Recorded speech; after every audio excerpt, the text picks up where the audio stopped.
After another up and down season in 2024, Cedric Mullins heads into his final year under contract with the Orioles with more questions than answers. So, what will his role be going into this season? We'll try to answer that question coming up on this episode of the Locked On Orioles podcast.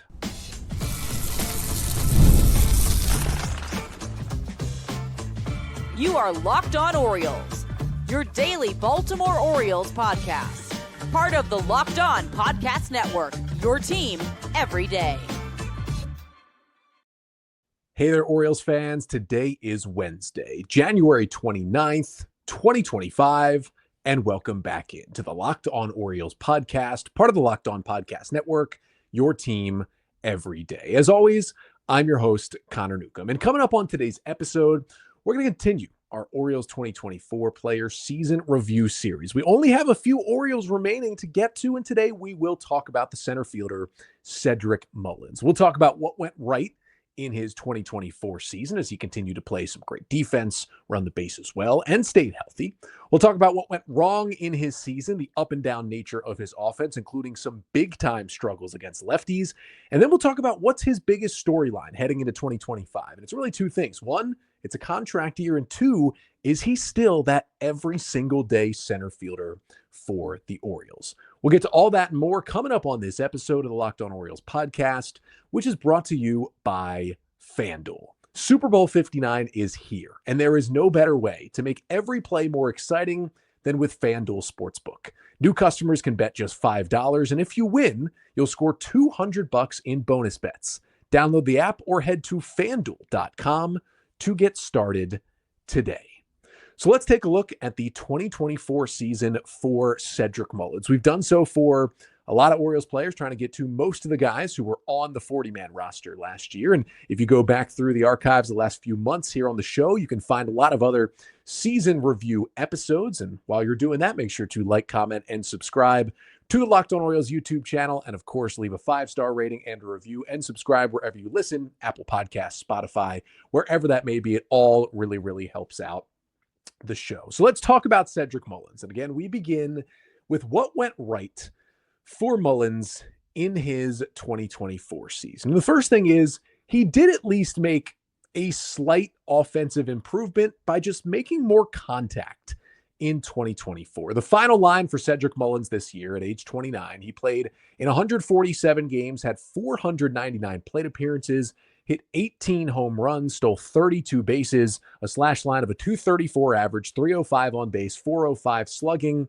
good for a 105 WRC plus, meaning he was slightly better than league average, an 8% walk rate, and a 19% strikeout rate for Cedric Mullins this year. And really, again, those were marginal ups over 2023 when he had a 99 WRC plus, so he was seen as just a tick below average as a big league hitter. And that season was really his worst full year. He's now played 4 full seasons with the Orioles. 2023 was the worst one. It was the only time he was considered a below average hitter. And if you look across his stats, you say, well, a lot of it was pretty much the same. His average went from 233 to 234. He had an identical 305 on base percentage in 2024 as he had in 23. Slugging percentage dropped slightly. WOBA went from 311 to 310.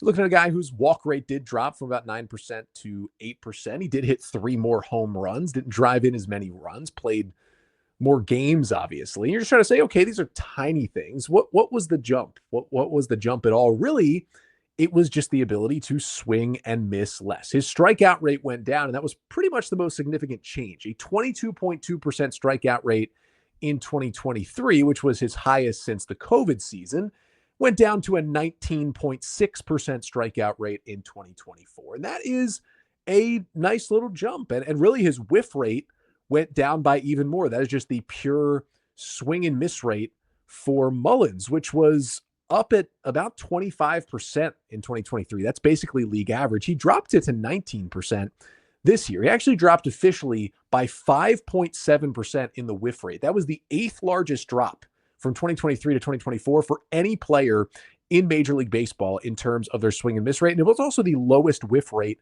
of Mullins' career. So really, he made more contact than ever in 2024. And when you are a guy who has the speed that Cedric Mullins does out of the left-handed batter's box, more contact is generally, not always, but generally going to lead to at least slightly better offensive stats.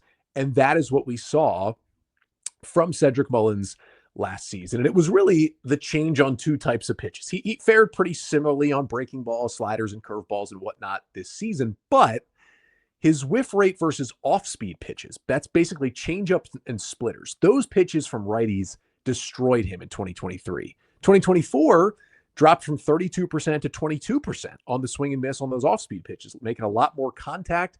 Probably his biggest swing this year was that walk-off home run he had against the Twins back in May. That came off a hanging changeup from Griffin Jacks that he blasted into the right field bleachers for his first career walk-off homer to give the O's a sweep over the Twins back then. Also, Mullins has always been a good fastball hitter throughout his career. You really don't want to be swinging and missing at fastballs. He was doing that 23% of the time in 2023. Then last year he dropped to 16%, which is a much more workable number to put those fastballs in play and do damage on them. And really that was the big reason why, yeah, it wasn't a giant step forward, but it was certainly a slight improvement for Mullins in 24. Now, the other big thing that was an improvement was he stayed healthy. And because of that, he ran on the base paths again this year. Cedric Mullins did not make a trip to the injured list in the 2024 season, which was a great sign because in the Orioles division-winning 2023, he missed about 2 months. He was out from late May to late June and then was out mid-July to mid-August that year. He had groin and adductor issues that came up multiple times throughout that season. When he did come back in between the injuries, when he came back in September after the second injury, he really wasn't the same. He had a hot start for the first 6 weeks of the 2023 season. Then he got injured. Then he was terrible when he would come back. And you could tell he was just not the same player. And he was also taking it a little easier. Now, of course, he did miss time. So he went from 22 steal attempts in 2023 to 38 of them in 2024. Some of that is he missed time, but he was 19 for 22 in steals in 2023. And then last year, 32 for 38 in steals. And he is up from 0.19 steal attempts per game to 0.25 steal attempts per game. That's still not probably peak numbers of Cedric Mullins trying to run, but it's better. And again, that is with an identical 305 on base percentage in each season. So you can't even say, oh, he stole more per game last year because he was on base more and had more opportunities. Like, no. He got on base at the exact same rate and just stole on a higher basis. And that was because that groin and adductor, that lower body injury, was not bothering him like it was the year before. So yeah, he did play in 31 more games, but he's stealing at a higher rate and he's still successful. 32 for 38 is a great season on the base paths. That is a good sign. And what's really interesting is that rate at 0.25 steal attempts per game is actually a slightly higher running rate for Mullins than when he had his 30-30 season in 2021. He was actually running more often last year than he was in his All-Star campaign. Pretty impressive from Cedric there. And even with, again, the offense took a tick up. It wasn't in tip-top offensive shape his season, but even with that, and still 305 on base percentage is still pretty low, he's at least a threat when he can run. His speed is going down year by year. You look at his sprint speed, it's down to the 75th percentile this year. It was 66th in 2023 because of the injury, but it was 81st percentile 2022. It was 86th percentile 2021. He's not the same exact runner he was. It's gone down slightly with age, as you can expect. He turned 30 in October. Those are things that are going to happen as your body starts to age, especially baseball-wise a little bit. But he's still also a very instinctive and very skilled base stealer with or without the speed. And then you add really good speed to it, he's still going to be good on the base pass. And that adds to he's still playing Cedric Mullins type defense in center field. Metrically, you look at StatCast, outs above average. He's not quite the fielder he was in 2021 and 2022. Some of that is just because he's not as fast, but he still posted 3 outs above average, a 3+ fielding run value in center field. That's pretty equal to what he did the year before. That's 84th percentile in Major League Baseball. That is still a really good, maybe not a Gold Glove level center fielder anymore metrically, but a really good center fielder. And via the eye test, just watching him patrol center field for the Orioles every day, there's still not many other players in baseball I would trust over Cedric Mullins in center. We know the arm is really the hit he takes defensively. It's never going to be there arm strength wise, but the range he shows to get to balls, the jumps that he gets are outstanding. I mean, I still think, speaking of that Twin series, that catch he made, I guess it was April, not May, but that catch he made Jackie Robinson Day back in April in the first inning of that game, Cole Irvin on the mound, Kyle Farmer at the plate, an insane sprinting, diving catch in the gap to take away a run and end the inning. I still think was the best defensive play anybody made in the 2024 season in Major League Baseball. And Mullins showed you in that one, he still got it out in center field. And then really the last thing that went right in 2024 was some of that little tick up offensively is what he did at the end of the season. Mullins really finished strong. And that was a good sign because in 2023 with the injury, he finished pretty poorly. Even in 2021 in the All-Star season, September was like one of his worst months of that year. He flipped things on its head and finished the year very, very strong. And we know that the Orioles offense really didn't do that. The O's were injured. They were mightily struggling the final 2+ months of the season offensively. But Mullins did all he could at the end of the year to try and pull the O's out of that offensive slump. He had 96 plate appearances in September, which were his most plate appearances of any month of the year. Some of that was because the O's were so injured, they could barely platoon Mullins. They just said, hey, healthy player swinging it well, we have to get you in the lineup every single day, no matter what. And that's pretty much what happened in September. And he had his best month. He hit 286 with a 148 WRC plus. He had a 39% hard hit rate, up from his full season 33% hard hit rate in the month of September, and a 488 slugging percentage. Like, that was all good stuff from Cedric Mullins in the month of September. He was an impact hitter for the Orioles. And really in general, like, September was the best month, but he was just really good after the All-Star break. It was a great second half for Mullins, at least compared to what he did in the first half. Before the All-Star break, Mullins was hitting 214 with a 78 WRC plus, 22% strikeout rate, and a 5% walk rate. After the All-Star break, jumped the average to 266, jumped it to a 143 WRC plus, cut the strikeout rate to 16%, almost tripled the walk rate up to 13%, which was the most impressive thing after the break. He was minimum 100 plate appearances. He was the O's best hitter. He had the best WRC plus on the Orioles among guys with 100 plate appearances in the second half. And that was while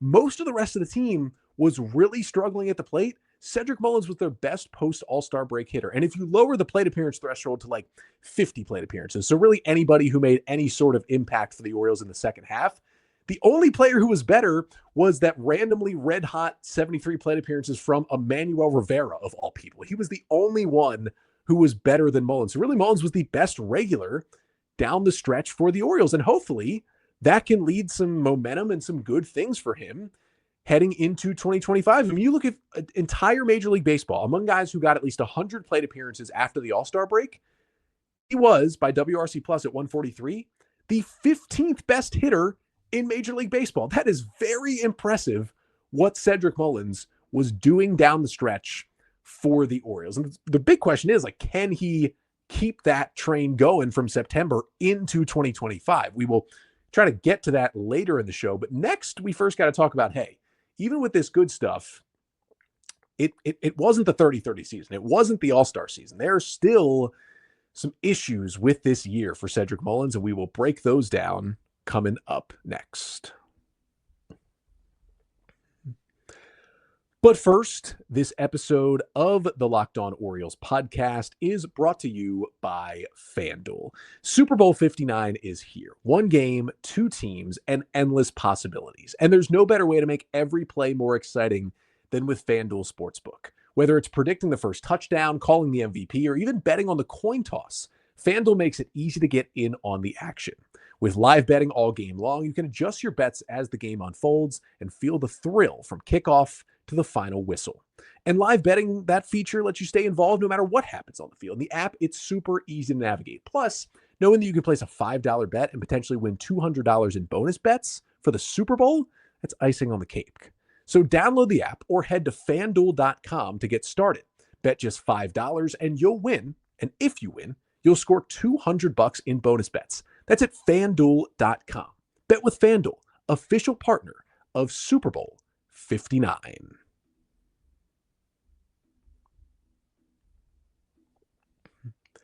So we talked about what went right for Cedric Mullins in his 2024 season. Now it's time to talk about what went wrong for Mullins. And the first thing is, even with the better contact rates I talk about, K rate was down, swing and miss was down. It led to a little bump totally offensively. There was really no large leap taken. Like, yes, a 105 WRC plus is better than a 99. But again, like the batting average, the same. The on-base percentage, the same. The slugging went down a little bit. And really some other things when you look under the hood got even worse for Mullins in 2024. His walk rate went down from 9.5 to 8.2%. Walks are key for him because if he gets on first, he can get himself to second. That happened less this year. And the K rate went down too, so sometimes you'll take that, but you don't love a walk rate going down. His hard hit rate dropped by almost 4%. That's not really what you want to see. Now, this isn't a guy who relies on barreling baseballs at all times. He's never been a guy who's had these gigantic hard hit rates, but he did drop from 37.1 to 33.4%. 33.4, his lowest since the 2020 season when he was last switch hitting. His drop of almost 4%, that was the second largest hard hit drop by any Oriole. Only Ryan O'Hearn saw his hard hit rate drop more this season. And some of that was because O'Hearn kind of reinvented himself as a hitter, turned himself into more of a contact guy who draws walks and strikes out way less. So there's at least some reasoning for O'Hearn. There's little less reasoning. I mean, obviously Mullins' strikeouts did go down and the contact rate went up, but it wasn't as big of a thing as it was for O'Hearn. Still a bit concerning, even though there's a little bit of a reason for it with more contact. I think the other issue is his max exit velocity went way down. Now that's a stat that people disagree on how much you want to put into it, because max exit velocity is, hey, one time, what's the hardest you hit the ball all season? You could say, hey, that's an outlier. But I like to look at it as, if you can hit it that hard once, you can do it again. And his max EV has still been solid throughout his career. His previous low for a season was 109.4 miles an hour on a max exit velocity. Generally, his hardest hit ball is still 109, 110, and above. Those are good exit velocities. He was down at 106.4 miles an hour for his max EV in 2024. That is a tough drop to have. And you look at the StatCast page of Baseball Savant, his average exit velocity, his barrel rate, his expected stats all went down from 2023 to 2024. And the issue is they were already not good. Now he's been a productive hitter before without these stats being great. But if they're already not great and then they continue to drop as your career goes on, that is when the red flags go up. And that's what happened for Mullins. He's now in like the 20th percentile or worse for a lot of these statistics: barrel rate, average exit velocity, hard hit rate, expected slugging, expected batting average. Even like, the bat speed metric came out. We knew his bat speed wasn't that fast, but he was in like the 33rd percentile in baseball, just not looking great. And I think the biggest issue is he's going down from 2023 to 2024. That 2023 season was when he dealt with that groin injury for most of the year, and he tried to play through it for a lot of the second half. If you're playing through a groin injury and still posting better hard hit rates than the next year when you had a full healthy season, that concerns you that it's not an injury drop. It's just maybe an aging drop happening for Cedric Mullins. Now, the only good part about this is those under the hood numbers, they all peaked in September. I already mentioned how September was his best month and he really turned it on and finished super strong for the Orioles this year. It wasn't just a lot of good luck. A lot of the underlying metrics also peaked in September. And the biggest one was his pull rate, his rate of hitting the ball to right field as a left-handed hitter. And we know from looking at stats, pulling the ball in the air is the best way to do damage as a hitter. Pulling the ball is generally better. And Cedric Mullins has always been a fly ball hitter. So when he's pulling it, generally it's in the air. And that is what he did. And if you look at how good September was, we mentioned it. He was one of the best hitters in baseball in September versus the rest of the season. He had a 57% pull rate in September. The rest of the year, he had a 39% pull rate. That is a large jump he made in September, and it correlated to his best month of the year. And that'll tell you something, that as he continues to pull the baseball, good things are going to happen to Cedric Mullins. But he couldn't do it all year. And really, the biggest issue, the biggest thing that went wrong for Mullins, he just can't hit lefties anymore. Like, there had been some struggles at times, but it was a disaster for Mullins in 2024. Now, this has been a big talking point for him since he stopped switch hitting and became just a full-time left-handed hitter in 2021. Of course, it led to a big 30-30 All-Star campaign, and you can't argue that it has been downhill since that season. I think we all probably expected that he would never reach those levels again, but it's certainly been downhill as an offensive player, and it's been very downhill against left-handed pitching, because something he did in that 30-30 All-Star season was, even though he stopped switch hitting, he was still hitting well against left-handed pitching, even as just being a left-handed hitter. He crushed lefties that year. Then it kind of tanked in 2022 with a 68 WRC+. He recovered to basically be a league average hitter against lefties in 2023. It was a pretty even split against lefties and righties that year. And then it all fell apart in 2024. In 101 plate appearances against left-handed pitchers, Mullins in 2024 hit 196 with a 228 average and a 278 slugging. That is a 43 WRC+. He was 57% worse than league average against left-handed pitching this year with just a minuscule 27% hard hit rate. Those are not good numbers. In fact, among players this season who had at least 100 plate appearances against left-handed pitchers, Cedric Mullins was the third worst hitter against lefties in all of baseball.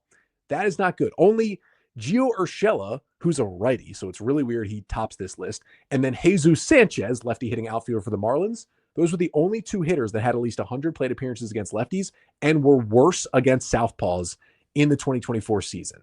That's 43 WRC+ against lefties. Like, that is completely unplayable, and that's kind of what he was. And it wasn't a lot of strikeouts. It was still just a 19% strikeout rate against lefties, pretty even with his entire season number, so that wasn't the issue. It was just he couldn't square up a baseball to save his life against left-handers. Even if he wasn't, chasing a lot, swinging and missing a lot against like nasty sliders from lefties, he would make contact and it would be the softest contact you've ever seen. His infield pop-up rate of 25.8% was the highest of any hitter against left-handers this year. Nobody popped up against lefties more than Mullins. And it's something we've talked about this offseason, especially when breaking down Anthony Santander and how Santander has a pretty low strikeout rate for a power hitter, but he has a super high infield pop-up rate. And really, 999 times out of 1,000, an infield pop-up is just as bad for your team as a strikeout, because the ball is going to be caught in the infield, and there's no chance, at least for even runners to advance, there's no chance for a pop-up to really be a productive out. Again, probably even more than 999 out of 1,000 times. So it's something I've done this offseason, is like adding infield pop-up rate to strikeout rate. And if you add his infield pop-up rate to his strikeout rate, basically his rate of Ks plus infield fly balls, so just nothing at bats, is all the way up at almost 28%. So if you look at that 28%, that's when it's like, ooh, he's got a lot more than a quarter of his plate appearances against lefties. He's doing absolutely nothing. And the issue is a lot more of them were soft ground balls that, hey, maybe they moved a runner over every once in a while, but he was doing zero damage against lefties. And we're not expecting him to be crushing them anymore. He's still a bottom of the lineup hitter, and he is a lefty himself, but you got to do something. Like, he hit 160, slugged 280 against four-seam fastballs from left-handers. Like, sometimes when lefties struggle against lefties, it's like they've got good curveballs, they got good sliders. I can't lay off them. I'm just chasing them all the time. That's usually the issue. The issue isn't usually you're hitting 160 against four-seam fastballs from left-handers. That is a very, very concerning trend. And because of that, the Orioles basically moved Cedric Mullins into a platoon role. He played, despite being healthy all year, played in only 147 of the team's 162 games. And he only started 121 of those games. There was a good chunk of games where he got in as a pinch hitter or a pinch runner or a defensive replacement. Only 121 starts. When you're healthy for a full season, that means you start the game on the bench as a healthy player for 41 games. That is a guy who's found himself in a platoon. Now, as a lefty, you're going to end up in the large side of a platoon. What does that mean? That means platoon bats. As a lefty, you face right-handed pitchers, and as a right-handed batter, you face left-handed pitchers. Well, there are just, because the nature of humanity in baseball, there are just tons more right-handed pitchers in the league than there are lefties. So if you are platooned, you're going to be on what they call the big side of the platoon if you're a lefty, because the team's going to be facing more righties, which means you're going to get more chances as that left-handed hitter. His platoon mates were Jorge Mateo, Ryan McKenna, Austin Slater as the season went on, and they just got less chances because they were facing the lefties and the Orioles were facing more righties, so Mullins was out there more. But still, if you're healthy and not starting 41 games, you are in a platoon. Even if the Orioles maybe never came out and said it, he was in a platoon. The Orioles faced 43 left-handed starting pitchers in 2024. Mullins was in the starting lineup for only 17 of those 43 games. And when you break it down even further, the Orioles began the year saying, hey, Cedric Mullins is going to be our everyday center fielder. And of the first 16 left-handers they faced, Mullins started 11 of them. They would use, lefties to give Mullins an excuse to have a full day off. But generally, he was playing almost every day against lefties, even 11 out of 16. He started only 6 of the Orioles' final 27 games when they faced a left-handed starting pitcher. So especially when you go deep into the season, and that's interesting because, again, remember when we talked about, he was a much better hitter in the second half than he was in the first half overall, but all that damage was being done against righties. The Orioles were so done with him against lefties that only 6 of those 27 games did he start against a left-handed pitcher. And again, he posted a 121 WRC plus against righties. He is still a productive hitter, 245, 325, 441 slash line against righties. Like, that's still a guy you want in the lineup. But when you're facing a lefty, I think he's got to be out of there. And that is where we head to finish off the show coming up next. Are the Orioles going to continue to platoon him, or can Cedric Mullins get back that everyday center field job as he gets closer to free agency? We'll talk about his outlook for 2025 to finish off the show coming up next.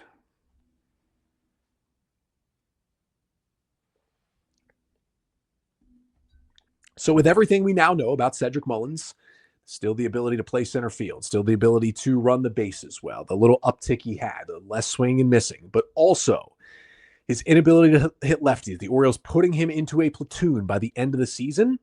What is his biggest storyline heading into 2025? And obviously it is, what is his role on this Orioles team? Now we know Austin Hayes traded at last year's deadline. Anthony Santander became a free agent, signed a 5-year deal with the Blue Jays. Those two guys are gone.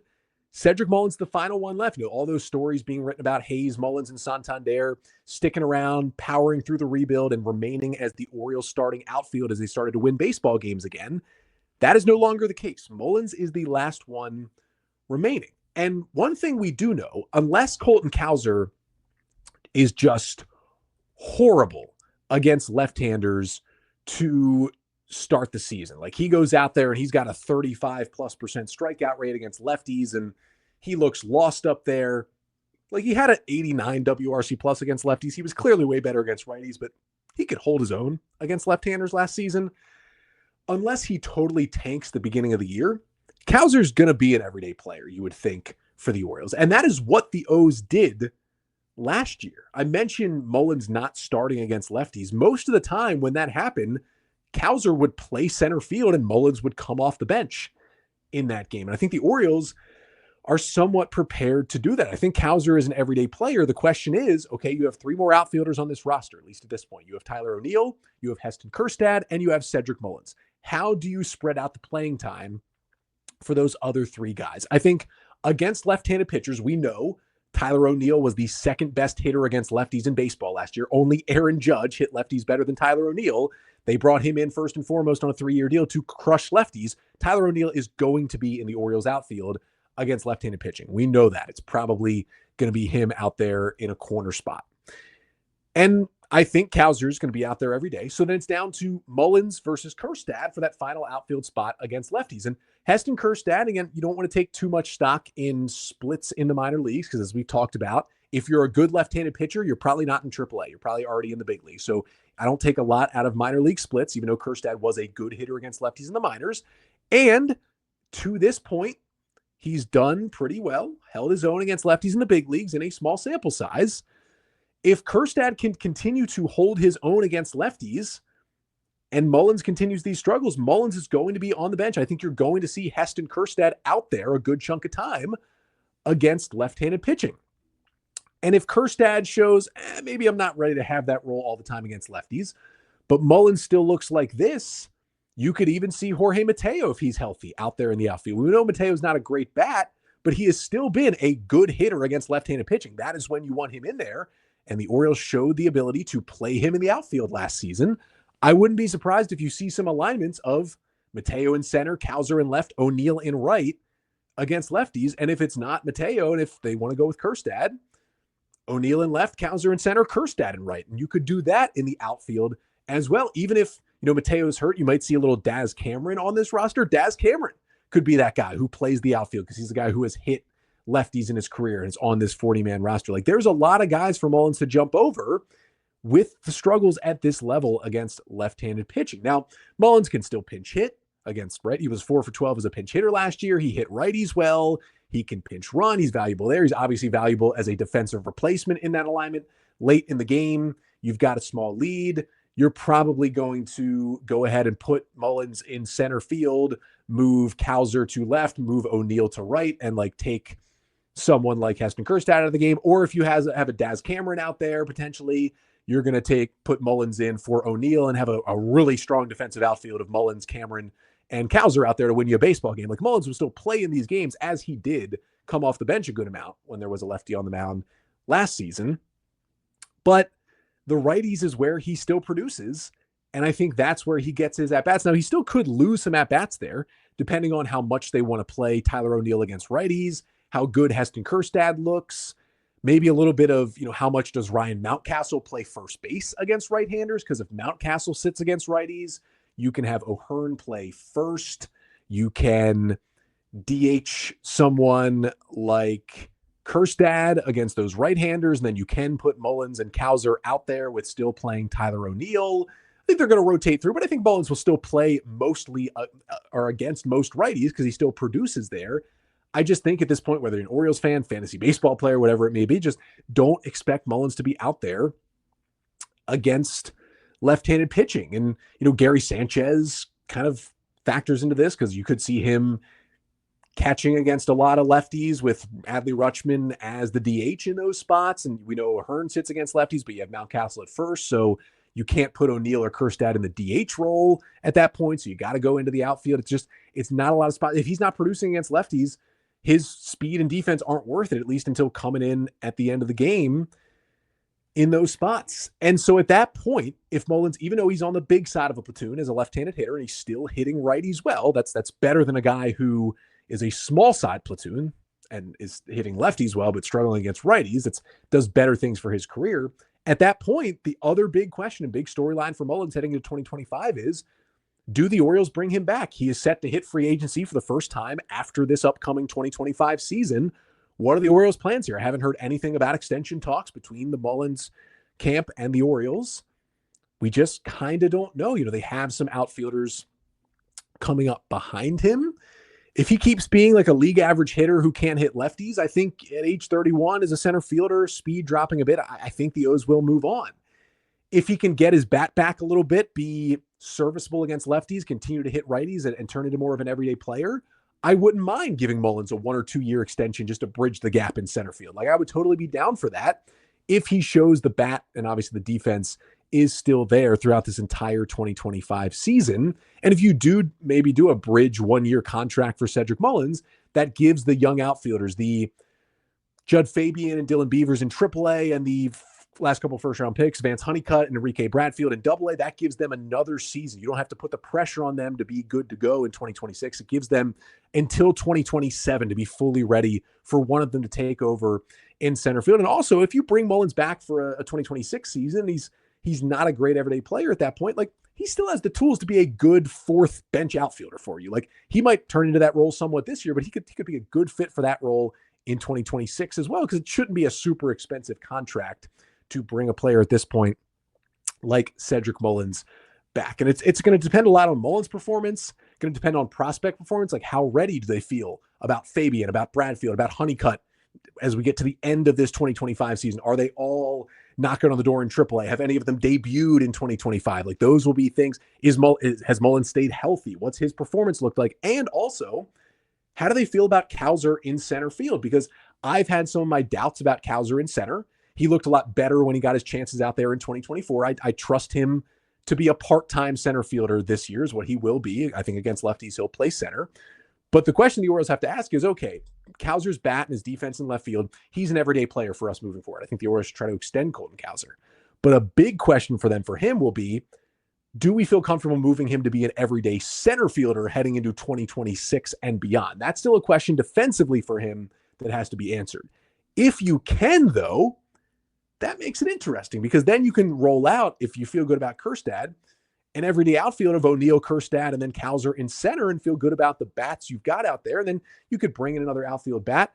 Another thing that factors in here is, remember, Tyler O'Neill signed a 3-year, about $50 million deal, but it has an opt-out after year 1. So if O'Neill performs really well this year for the Orioles, he's going to opt out and become a free agent. The O's probably wouldn't bring him back. So then you would have Mullins and O'Neill hitting free agency at the same time. And you'd also have a guy like Ryan O'Hearn, who doesn't play a lot of outfield, plays a little bit of it, also hitting free agency. And you might have to reshuffle things again, depending on the prospects. So all of that will come into play. I would say it's a less than 50% chance that Mullins plays a game for the Orioles beyond the 2025 season. But I still think it's in play here because there are a lot of questions still have to be answered about this Orioles outfield, not just this year, but in the years moving forward as well. But let me know in the comment section here on the Locked On Orioles YouTube page. A, what do you think Mullins' full role will be this year? And B, really importantly, do you think Cedric Mullins will play a game for the Baltimore Orioles beyond the 2025 season? I think it's a really interesting question with a lot of factors that play into what his role will be moving forward. But I'm hoping for a further bounce back season for Mullins. He's a very likable guy, a clubhouse leader. It's been a huge part of this Orioles franchise. He made it through the rebuild. He's out the other side. At the very least, I want for him to get himself a nice free agent contract, even if it's not with the Orioles after this season. But I really like for him to do that. Probably going to have a nice 2025. And I hope that he is a big part of this Orioles team here this year. Even if it is just at the bottom of the lineup, he can still make a big time impact there for the O's.